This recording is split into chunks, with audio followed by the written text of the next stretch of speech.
بسم الله الرحمن الرحيم إن الدين عند الله الإسلام. My name is Shakir and I'm a mechanical engineer student.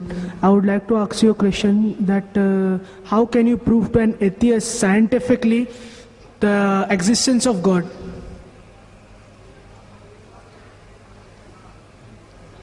The brother posed the question, how can you scientifically prove the existence of God Almighty, the existence of Allah subhanahu wa ta'ala? Especially to an atheist who does not believe in God. The first thing I will do is that I will congratulate that atheist. I'll congratulate him. You know why? If you look around us, he's a Hindu because father is a Hindu. He's a Christian because father is a Christian. Some Muslims are Muslim because their fathers are Muslim.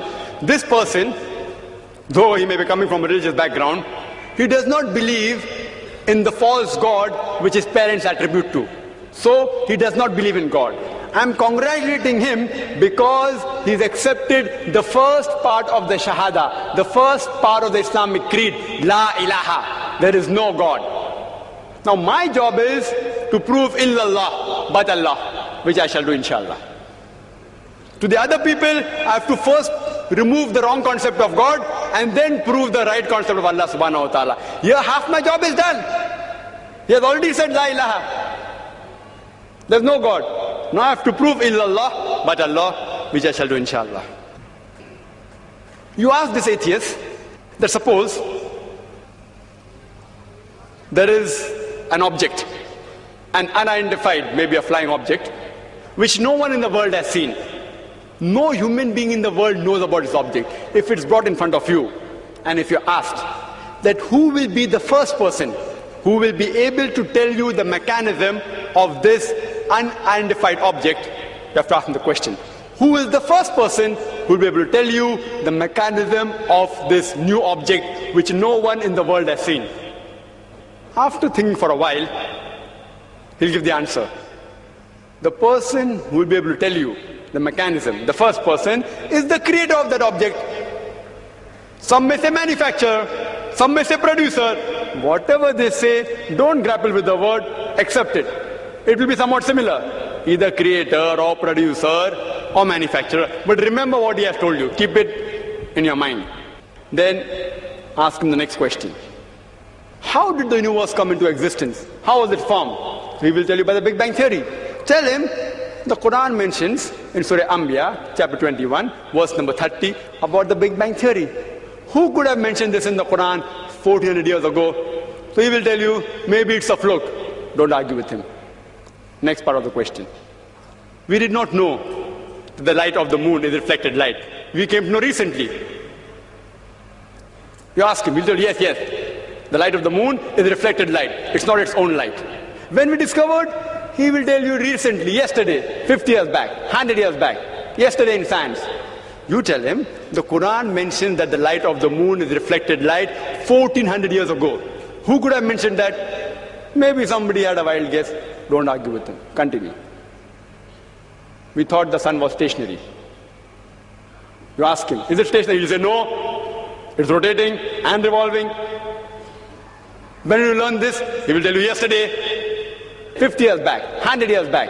Quran mentions this 1400 years ago. He will hesitate, but may say, maybe some intelligent person wrote it. Don't argue with him. Continue. How was the universe initially? What is celestial matter? He will tell you, it was smoke. How did you come to know? We have got proof, we have got evidence. You tell him, Quran mentioned this 14 years ago. Who could have mentioned that? He will hesitate. Don't wait for response. Continue. Keep on posing question after question. All that I give in the lecture, keep on posing one question after the other. That water cycle, how do we come to know about it? Quran mentioned 14 years ago. About every living thing made from water. Who could have mentioned that? Quran speaks about botany, the male and female. Who could have mentioned that?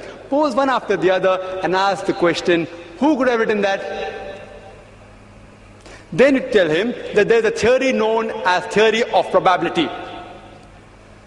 that if you have two choices, out of which one is right, the chances that you will make the correct choice just at random is 1 in 2.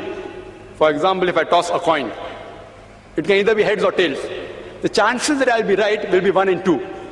If I toss it twice, the chances that I'll be right both the times will be 1 upon 2 multiplied by 1 upon 2, that is 1 upon 4, 25% chance. If I toss it thrice, chances I'll be right all 3 times, 1 upon 2 multiplied by 1 upon 2 multiplied by 1 upon 2, it's 1 upon 8, 12.5%. A dice has got 6 sides. If I throw a dice, the chances that at random I'll be correct is 1 upon 6. If I throw it twice, the chances that both the time I'll be right will be 1 upon 6 by 1 upon 6, 1 upon 36. This is called as theory of probability. If I throw the dice twice and then toss a coin, all 3 being right will be 1 upon 6 by 1 upon 6 by 1 upon 2 is 1 upon 72. So you ask him, the chances maybe, if you ask, what is the shape of the earth? There are various shapes. Some may say it is flat, some may say it is triangular, some may say it is hexagonal, some may say pentagonal, some may say heptagonal, some may say square. Say there can be 10 shapes. Some may say it is round, it is spherical. The chances that if anyone makes a wild guess, it being correct, is 1 upon 10. The light of the moon, it can either be its own light or it can be reflected light. The chances that you make a wild guess and it being correct will be 1 upon 2.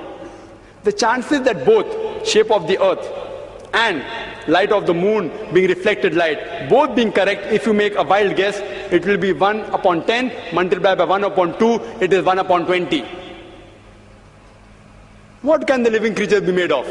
Some may say sand, some may say stone, some may say aluminium, some may say gold, say 1,000 materials you can name. Some may say water, some may say silver, 1,000 materials. The chances that you make a wild guess and one of them being right, according to mathematics, is 1 upon 1,000.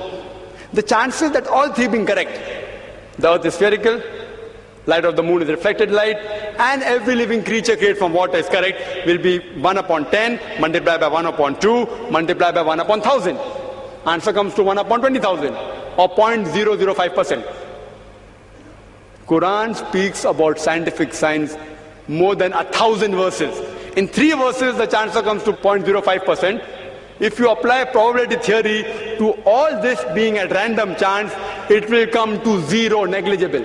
And in maths, anything 1 in 10 raised to 50, it's equal to 0. So you ask your atheist friend, who could have written this? The only answer he can give you is this first answer, the creator, the manufacturer, the person who has produced it. That's the only answer, there's no other answer. What science is saying today is they are not eliminating God. They are eliminating models of God. La ilaha illallah. They are not eliminating God, but models of God. I hope that answers the question.